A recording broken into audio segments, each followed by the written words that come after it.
Hi guys, and welcome to episode 24 of the In the Hub podcast, brought to you by Playbox Technology UK.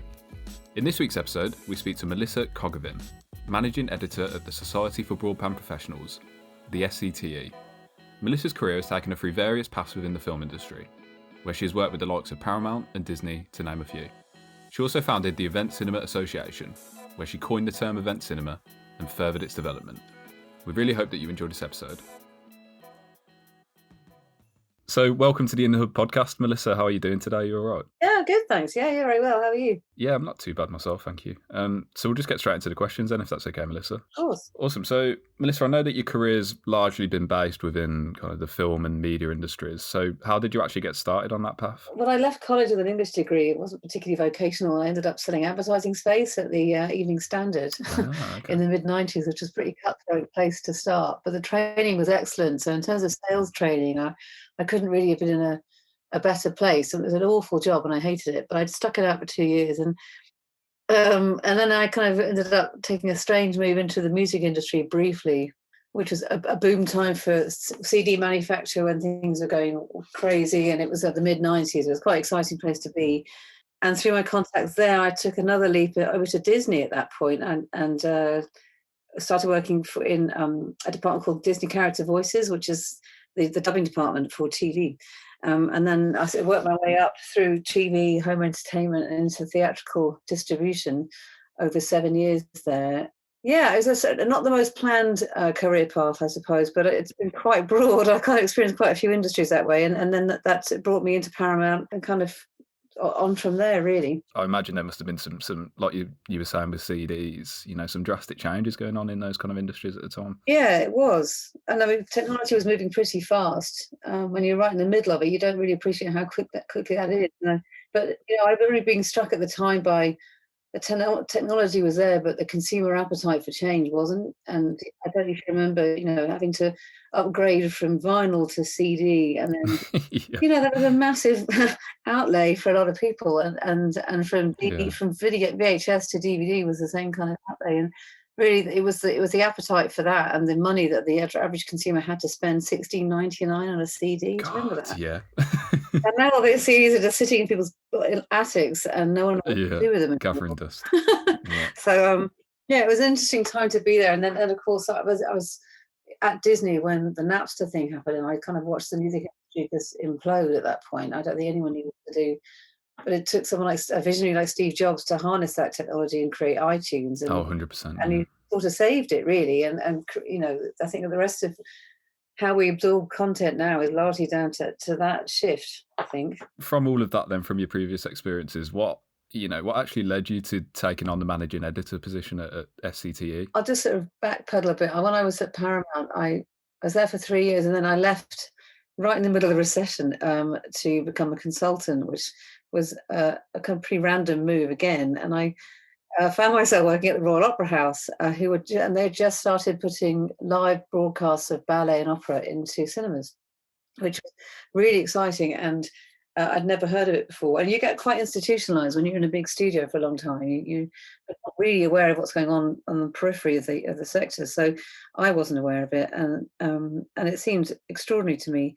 And it was growing quite quickly, and that sort of led to other freelance work in the same sort of area. And I was just kind of bringing my distribution expertise to these arts companies who didn't know anything about the cinema industry. So I was kind of bridging that gap, and I did that kind of work for about 4 years in sort of post-production and marketing and sales. And I was really excited by what I saw in that area, and I could see all these really hard-working little companies and big brands like the Royal Opera House trying desperately to sell tickets to a completely unaware audience. And I just thought that there's a big need for a trade association here, someone to bring all this activity together and give it a name, because it didn't even have one.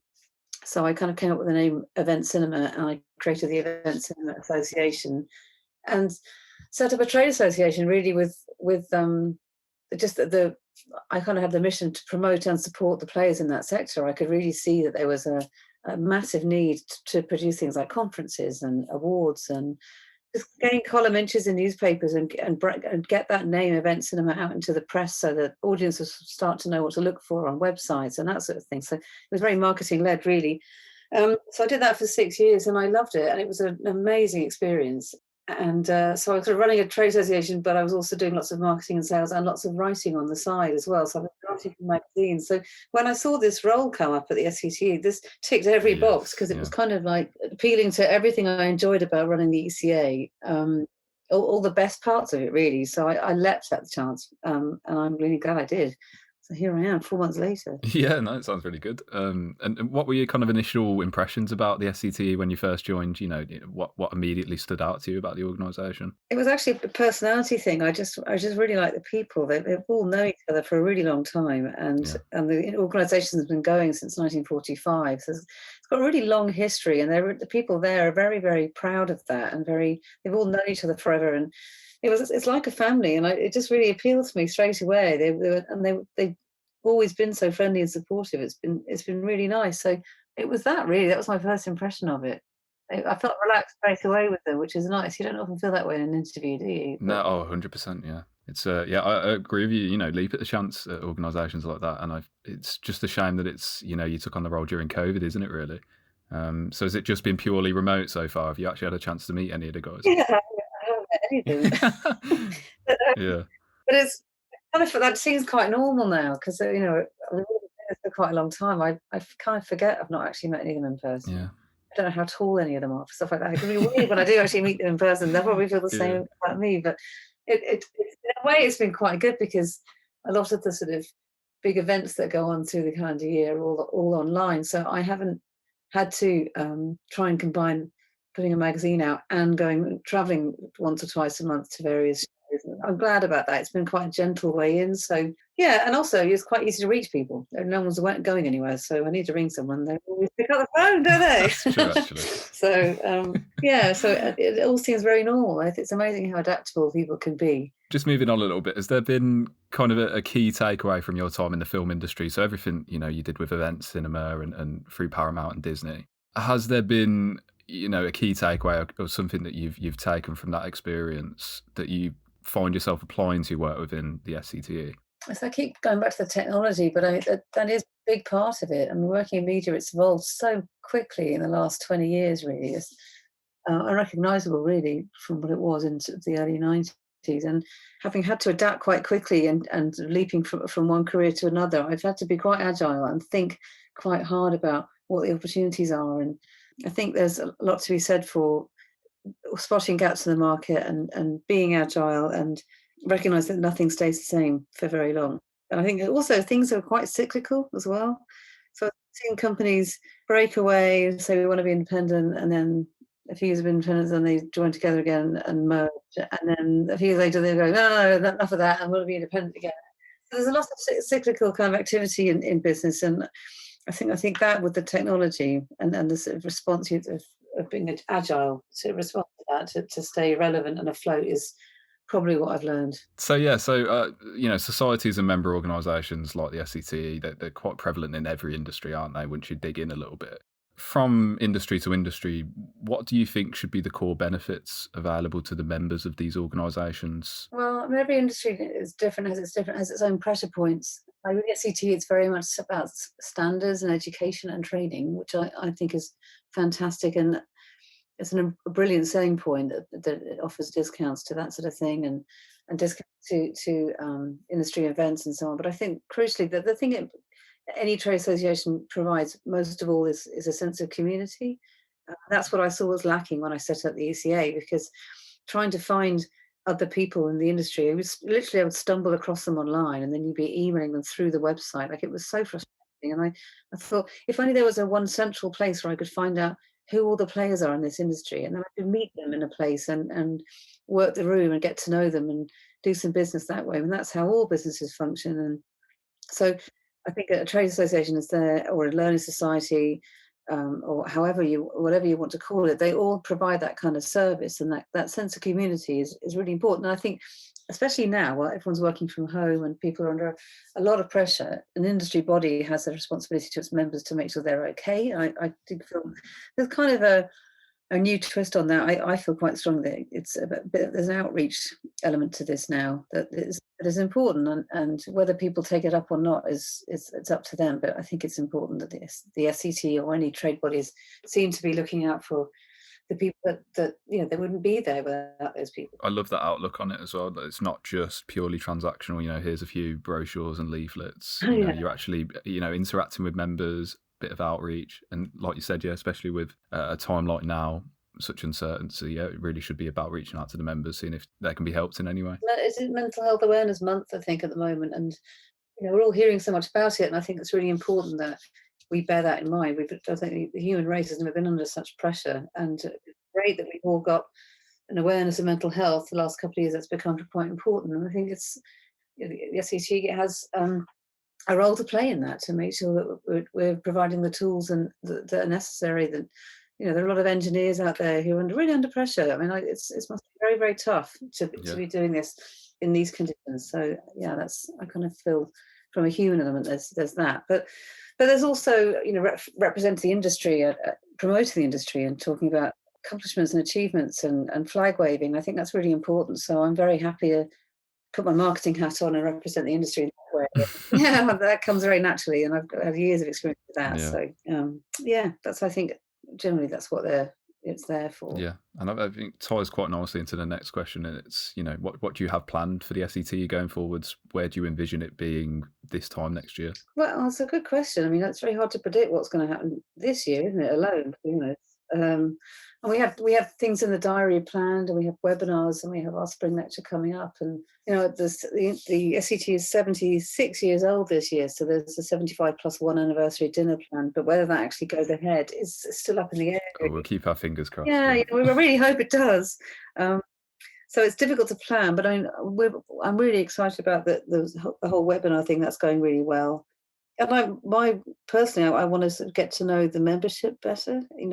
I'm very excited about what we're doing with the magazine. I've just got my first issue out. That was really exciting. Yes, yeah, congratulations. Proud of that. Thank you very much. Yeah, that's quite a big deal. And now I kind of want to spend the next couple of months getting to know the members really, and really understanding from them what they want from us, rather than just taking a stab in the dark and saying we're going to do this. I want to get to know the industry really, because it's a big jump for me. I mean, there are overlaps between the cinema industry and this one, as you know, but there's a lot I don't know, and technically I'm really not very clued up at all. So I've got a lot of learning to do.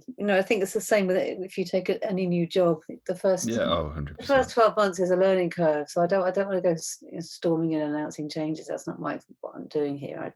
But I do think getting to know the industry and getting to know the members is key. I kind of want to be a little less on the formal side as well. I kind of want to, that's just my nature. I think I want to just be informal and get to know people. So what you said about everything being online, it is good in a way, but I'm dying to get out there and actually meet some people. Oh, I know. I know. I get the feeling as well. It's, and say without COVID, obviously award ceremony stuff going on, I suppose that would be a prime time to be meeting members and socialising and networking, So it really has put a barrier in that respect. Yeah, it has. So I appreciate you getting to putting this together, because this wouldn't have happened. So very nice. Oh, 100%. Yeah, I think, it's, and you guys with the webinars as well, it's important to have took stock of resources for, what can we do now to reach out, and not just been stagnant instead, and said, hopefully we'll be at this show this year. Instead it's getting out there and just doing what you can with the resources you've got now. Yeah, exactly. It's been very interesting.